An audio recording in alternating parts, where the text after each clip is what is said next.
right? So picture this, you're working on this massive JavaScript project, right? Okay. Hundreds of files. Yeah. Thousands of lines of code.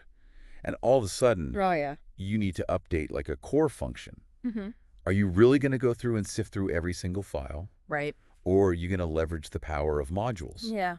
I think we both know the answer here. And that's exactly why we're doing this deep dive on JavaScript modules today. Yeah. I'm excited. Yeah. You sent over some really interesting articles and notes all about how modules can transform the way we write, organize, and think about our JavaScript code. Well, what's so fascinating is they bring order to what can be chaos, especially in large projects. Yeah. And it's not just about keeping things tidy. Right. It's really about unlocking these benefits for maintainability, Yeah. collaboration, and even performance. I'm already intrigued. It's fun. I always think about real world analogies for this kind of stuff, like building a house. You wouldn't just start throwing bricks and lumber around randomly, right? Yeah. You'd have blueprints. You'd have separate teams for electrical, plumbing, framing. That's what modules do for your code. That's what modules do for our code. Yeah. Okay, so let's break down how this actually works in practice in JavaScript. So you have different module systems. Okay. CommonJS, AMD, but the one that's really taken center stage is ES6 modules. Yeah. It's kind of the standard now. ES6 modules, got it. What makes them tick? Well, the core concepts are export and import. Okay. So imagine you have a file called mathutils.js. All right. And inside you have a couple of functions, add and subtract. Got it. Basic math functions. Okay. So you would write export const add equals. Yeah. And then you would have a function that adds export const subtract. Okay, so we're explicitly exporting these functions, making them available to be used in other parts of our project. Exactly. So how do I actually pull those into another file? You would use import. Okay. So let's say you have main.js. Yeah. You would say import, and then in curly braces, add subtract from .macutils.js. All right. So that's how we tell JavaScript to look in the same directory as the mathutils.js file. Yep. Okay.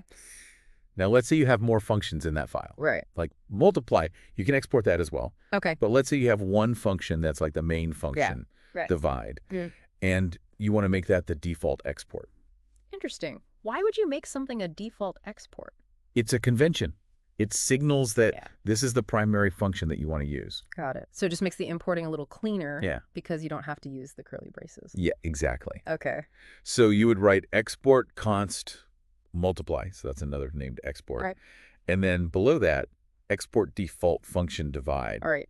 And then you would write the function. Okay. Now, when you import it... So say import divide, so that's the default export, comma. Yeah. And then in curly braces, the named export, multiply.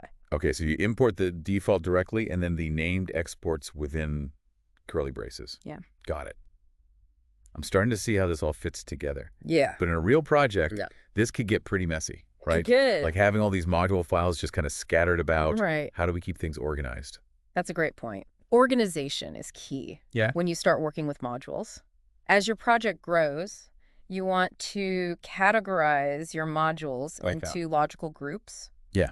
So you might have folders for components, services, utils, and models. Okay.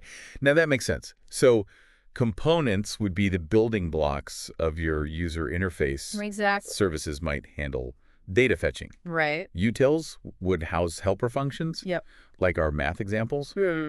I'm starting to get it. Yeah. So what would a really basic project structure look like with all of that in mind? So you could have a folder called SRC. Okay. And then inside of that, you would have components, services, utils. Okay. And then your main.js file.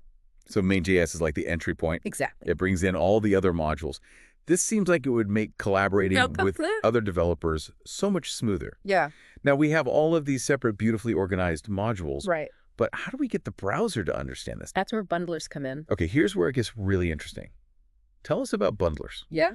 Like Webpack. Yeah, so bundlers, like Webpack, they kind of bridge that gap between modular code and what the browser understands. Got it. So you can almost imagine a Webpack like an assembly line. Okay. It takes all your separate modules, figures out how they depend on each other, and then bundles them up neatly Okay. into a single file that the browser can understand. So it's like taking all these separate ingredients and turning them into a delicious cake. That's a great analogy. Okay. And Webpack doesn't just combine files. It does a lot of optimization, too. Okay. Like minifying code, making it smaller, faster to download.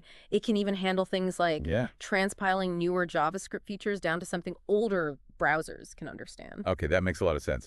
So it's like giving our code a performance tune-up. Exactly. Now, Webpack has this concept of entry and output points, right? Yeah. What's the deal with those? Well, so the entry point is kind of where Webpack starts its journey. Okay. It's the initial file that kicks off the whole bundling process. Okay. And then the output point is where Webpack drops off that final bundled file ready for the browser. So entry point is the start of the assembly line. Output point is where the finished product rolls off. I got it. But what if we don't want to load everything up front? Right. Like, let's say you've got a feature that's pretty resource intensive, Sure, like an image editor or something like that. Yeah. Wouldn't it be better to just load that code when the user needs it? You're thinking like a true performance-minded developer. And you're absolutely right. That's where dynamic imports come in. Okay. It's a technique called code splitting. Got it. And it can have a big impact on how quickly your application loads. So instead of making the user wait for the entire application to load, Exactly. we can be smart about it and just fetch what's needed. Yeah. It's like choosing to stream one episode of a show Right. instead of downloading the entire season. Exactly. Okay, so give me an example. Sure. Let's say you have a button that, when clicked, loads a 3D model. Okay. With dynamic imports, you could wait until the user clicks that button and then fetch the module responsible for handling that model. That's like a just-in-time delivery system for code. Exactly. I'm already seeing how powerful this could be. Yeah. Now, give me an example of what this would look like in code. Sure. So you would add an event listener to that button. So document.getElementBID load model.add event listener click. Yeah. And then an async function. Okay. And then inside of that, you would say const default.modelViewer, await import, .3D modelviewer.js. Okay. And then you would initialize it, modelviewer.enefetive. Okay, so we're listening for a click on the button. Right. And then dynamically importing the module and initializing it. Exactly. Cool. Now, we've talked a lot about organizing our own code. Yes. But what about leveraging code that other really smart developers have written? Ah, you're talking about the world of package management and open source. Yes. That's a core part of software development. Yeah. Why reinvent the wheel when someone else has already done it? That's my motto. Yeah. So how do we tap into this library of shared code? That's where package managers like NPM and Yarn come in. Okay. There are guides to this massive ecosystem of pre-built modules called packages. Yeah.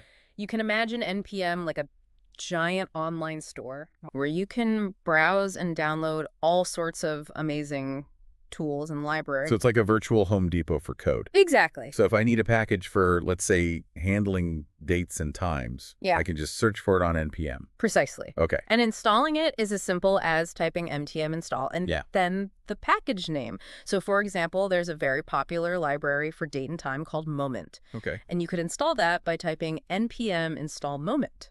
Okay, that's pretty straightforward. Now, I've installed Moment. Right. How do I actually use it in my project? It works just like regular modules. Okay. So once the package is installed, you would import it. Yeah. So you could say import Moment from Moment. Okay. And then you could use it. Const formatted date.format mmm. Do YYYAM.SSA. So much cleaner than writing all that date formatting logic myself. Exactly. This is great. But how do we evaluate packages? Yeah, that's a good question. How do we separate the good from the bad? Well, one thing you want to look at is popularity. Okay, you can see on NPM how many downloads a package has. Yeah. And that gives you a sense of how widely used it is. So it's like a popularity contest for code. Exactly. The more downloads, the better. And then the other thing you want to look at is documentation. Okay. Good documentation is a sign that a package is well maintained. Makes sense. And then finally, while popularity is important, you also want to look at quality and security. Okay. So pay attention to community feedback, read reviews. Got it. Look for discussions on forums. Yeah. And keep an eye out for security advisories. So it's like checking online reviews before you buy a product. Exactly. Okay, so now, even with all of this meticulously organized code and all these great packages, we can't escape the reality that sometimes things just go wrong. They do. Errors. Yep. I know from experience that can be a developer's worst nightmare. Absolutely. But instead of fearing errors, we can think of them as valuable feedback. Okay? They're an opportunity Yeah. to make our code more resilient. That's a good way to think about it. So how do we do that? So that's what we're going to explore next. The art of error handling in JavaScript. Okay. Error handling. I have a love-hate relationship with that. Really? It's like a chore, but one that you have to do. It's funny because that's how a lot of developers feel. Yeah. But it doesn't have to be a chore. Okay. When you approach error handling strategically, Yeah. it becomes less about fixing mistakes and more about building a safety net for your code. I like the way you put that, a safety net. So let's talk strategy. Okay. What are the key principles of effective error handling? Well, the first thing to understand is that errors are inevitable. Okay. No matter how carefully you write your code. Right. Unexpected things can and will happen. Network requests can fail. Yeah. Users can input invalid data.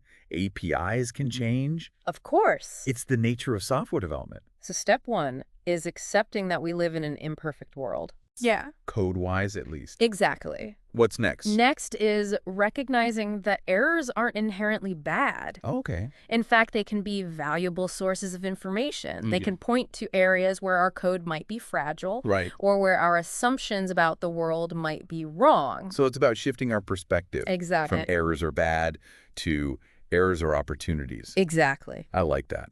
Now, how do we actually turn that into code?